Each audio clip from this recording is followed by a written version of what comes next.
నమస్తే, welcome to our channel. నేను Priyanka Rao. Municipal ఎన్నికల ఫలితాలు వచ్చేసినాయి. అంటే తెలంగాణలో జరిగిన మున్సిపల్ ఎన్నికలకు సంబంధించి అయితే మేం గెలుస్తాము, అధిక సీట్లు సాధించి కాంగ్రెస్ ని మున్సిపల్ ఎన్నికల్లో ఓడిస్తాము అని శపథం చేశారు బీఆర్ఎస్ పార్టీ వాళ్ళు.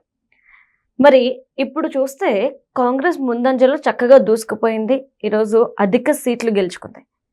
ఇప్పుడు ఫామ్ హౌస్ లో ఉన్న కల్వకుంట్ల కుటుంబం పరిస్థితి ఏంటి, నెక్స్ట్ స్టెప్ ఏంటి అనేదే ఒక క్వశ్చన్ మార్క్ గా ఉంది. దీని గురించి డిస్కస్ చేద్దాం. మనతో మాట్లాడడానికి సీనియర్ జర్నలిస్ట్ సిఎస్ రావు ఉన్నారు. ఆయన అడిగి తెలుసుకుందాం. నమస్కారం సార్. సార్, అంటే మున్సిపల్ ఎన్నికల్లో కాంగ్రెస్ ఓడిపోతుంది అంటే కింద స్థాయిలో బీఆర్ఎస్ చాలా బలంగా ఉంది అని బీఆర్ఎస్ పార్టీ చెప్పుకుంటూ వచ్చింది. అలానే ముందంజలో ఉండి అధిక సీట్లు సాధిస్తామని కూడా చెప్పుకొచ్చింది. కట్ చేస్తే ఈరోజు రిజల్ట్లో కాంగ్రెస్ ముందుంది, 2వ స్థానానికి బీఆర్ఎస్ పరిమితమైంది. ఇప్పుడు కల్వకుంట్ల ఫ్యామిలీ పరిస్థితి ఏంటి అనేది ఒక క్వశ్చన్ మార్క్. ఇప్పుడు ఫామ్ హౌస్ లో ఏం జరుగుతుంది అనేది పెద్ద చర్చ నడుస్తుంది. అయితే మున్సిపల్ ఎన్నికల ఫలితాలు వచ్చిన తర్వాత సైలెంట్గా అసలు అక్కడ ఏం జరుగుతుందో కూడా ఎవరికి అర్థం కావట్లేదు. ఎవరి కాళ్ళే తేలు గుట్టిన దొంగ అని అంటారు కదా పెద్దవాళ్ళు, ఆ టైప్లో గప్ చిప్. మొన్నటి వరకు రేవంత్ రెడ్డి గారిని రకరకాలుగా వ్యక్తిత్వ హననం చేశారు. సీఎం అని కూడా లేకుండా ఈ విధంగా మాట్లాడారు కేటీఆర్ గారు అనేది మనందరం చూసాం. ఇప్పుడు ఫలితాలు చూస్తే ఇక్కడ చూడండి, టీజీ ఫలితాలు మున్సిపాలిటీ ఆదిలాబాద్, ఇప్పుడు వచ్చిన ఆదిలాబాద్ అంటే అఫీషియల్గా అనౌన్స్ అని ఆదిలాబాద్లో 49 ఉంటే 49 అనౌన్స్ చేశారు. దాంట్లో కాంగ్రెస్ పార్టీ 11 వార్డులు, బీఆర్ఎస్ పార్టీ కేవలం 6. బీజేపీ అక్కడ ఆదిలాబాద్లో కొంచెం అదొక్కటే బీజేపీకి, ఆదిలాబాద్ ఒకటి 21. ఇల్లెందులో కాంగ్రెస్ పార్టీ 19, కేవలం 3 బీఆర్ఎస్ పార్టీకి.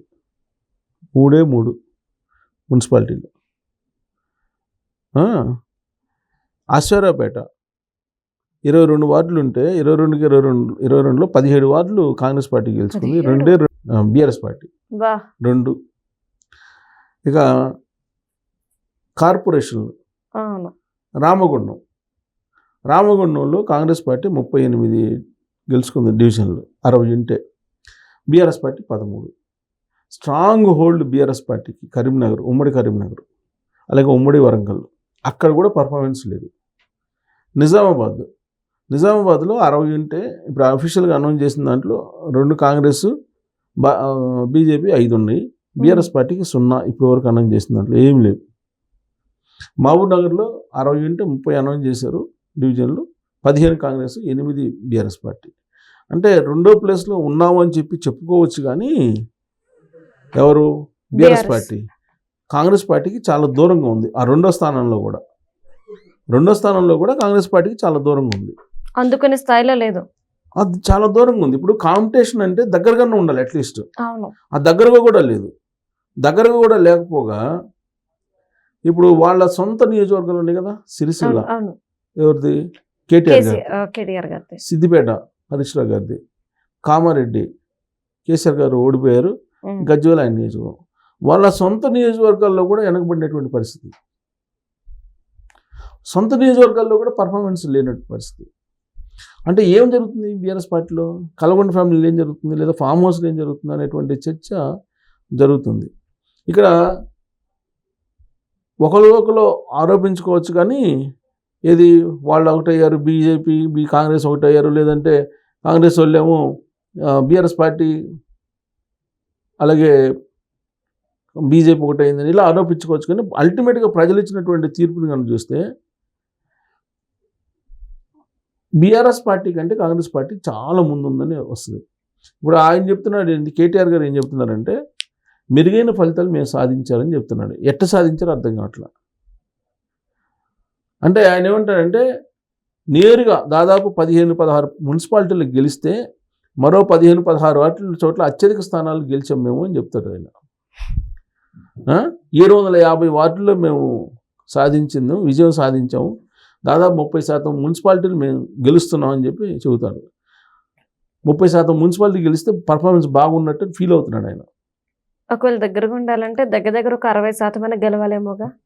50% గెలవాలి కదా. 50% ఉండాలి కంపల్సరీ. 30% మేము గెలిచాం కాబట్టి బ్రహ్మాండమైన పర్ఫార్మెన్స్ ఇచ్చామని చెబుతున్నారు ఆయన. సో ఇక్కడ అసలు ఆ పార్టీ ఏంటి పరిస్థితి అనేది అర్థం కానిటువంటి సిచ్యువేషన్ ఉంది. కారణం ఏంటి, ఇప్పుడు కేటీఆర్ గారు, హరీష్ రావు గారు వీళ్ళిద్దరే కదా లీడ్ చేసింది అవును ఎలక్షన్స్ అన్నీ కూడా. గజ్వేల్లో వెళ్తే హరీష్ రావు గారిని అక్కడ ఉండేటువంటి వాళ్ళు వెనక్కి పంపించారు. సిరిసిల్ల ఆయన సొంత నియోజకవర్గం వెళ్తే కేటీఆర్ గారిని అక్కడ ఉండేటువంటి ప్రజలు తిరస్కరించి వెనక్కి పంపించారు అనేది అప్పట్లోనే ప్రచారం సందర్భంగా బయటకు వచ్చినటువంటి న్యూస్. కేసీఆర్ గారు ఉన్నారంటే కేసీఆర్ గారు గజ్వేల్కి రాలా, కామారెడ్డిలో కనిపించలా. అసలు కేసీఆర్ గారు మున్సిపల్ ఎన్నికల సందర్భంగా బయటకు రాలా. అంతకుముందు ఏం చెప్పాడు, నేను వస్తున్నాను, బయటకు వచ్చేస్తున్నాను, ఈ మొత్తం పాలమూరు రంగారెడ్డి ప్రాజెక్టు సంగతి తేల్చుకుందాము, నీటి వాటాల్లో నష్టం జరుగుతుంది, మనకి అన్యాయం జరిగిపోతుంది తెలంగాణ సమాజానికి, రాయలసీమ ఎత్తిపోతల పథకాన్ని వాళ్ళు నిర్మించుకుంటున్నారు, కృష్ణా జలాలు మనకు రావట్లేదు, దీని మీద మనం పోరాడాలి, లేదంటే నల్లమల సాగరు చంద్రబాబు నాయుడు గారు ఆడ కడుతున్నారు, ఈ నల్లమల సాగర్ దాని మీద వ్యతిరేకంగా మనం పాదయాత్ర చేయాలి, లేదంటే బస్సు యాత్ర చేయాలి, ఇప్పుడు తెలంగాణ ప్రజల మధ్యకి వెళ్ళాలి, అన్యాయం జరిగితే నేను ఒప్పుకొని ఇంతకాలం నేను వెయిట్ చేశాను 2.5 సంవత్సరం పాటు, ఇంకా నేను వెయిట్ చేయను, నేను వచ్చేస్తున్నాను, జిల్లాలో మొత్తం తిరుగుతాను అది అని చెప్పారు. సీన్ కట్ చేస్తే ఎక్కడ కనపడలా కేసీఆర్ గారు లేకుండా బీఆర్ఎస్ పార్టీ పరిస్థితి ఏంటి అనేది ఈ మున్సిపల్ ఫలితాలు చెప్తున్నాయి. అంటే బీఆర్ఎస్ పార్టీ అంటే కేసీఆర్ అంటే బీఆర్ఎస్ పార్టీ అంతే కదా. ఇప్పుడు ఇద్దరు కృష్ణార్జునులు అని చెప్పేసి బీఆర్ఎస్ పార్టీ వాళ్ళు అంటుంటారు వాళ్ళిద్దరిని. రేవంత్ రెడ్డి గారు ఏమంటారు, బిర్లా రంగం వాళ్ళిద్దరు అని అంటారు రేవంత్ రెడ్డి గారు. సరే అది కృష్ణార్జునుల బిర్లా రంగం ఏదన్నా అనుకో, వీళ్ళిద్దరు అయితే తెలంగాణ మొత్తం చుట్టేసి ప్రచారం అయితే చేశారుగా. మరి రిజల్ట్ 30% వచ్చింది అని చెబుతున్నారు, కానీ ఆయన చెబుతున్నారు కానీ 30% కూడా లేవు, మేబీ 20%, 25% ఉంటుంది. మరి దానికే మీరు 30%కే మేము పర్ఫార్మెన్స్ బాగుందని చెప్తే మామూలుగా పాస్ పర్సెంటేజ్ ఎంత, 35. మరి బీఆర్ఎస్ పార్టీ పాస్ అయినట్ట ఫెయిల్ అయినట్ట, ఎందుకు సంతోషపడుతున్నారో అర్థం కావట్లేదు. అట్లీస్ట్ ఆ 30% అయినా వచ్చింది, అంతకంటే తక్కువ ఉన్న వాళ్ళు ఉన్నారు కదా. ఇప్పుడు ఆయన చెప్పే 30%లో కూడా అది కరెక్ట్ లెక్క కాదు, అది పూర్తి లెక్క రావాల్సింది. ఇప్పుడు ఇంకా పూర్తిగా లెక్క కాలేదు కదా. అవును, ఆయన టెంటేటివ్గా చెప్తున్నారు. అవును, డైరెక్ట్గా మేము 16 మున్సిపాలిటీలు గెలుచుకున్నాం, 116లో 16 గెలుచుకుంటే డైరెక్ట్గా అది విజయమా? కాదు కదా.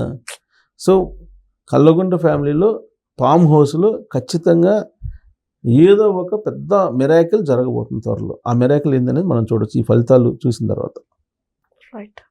Thank you so much sir.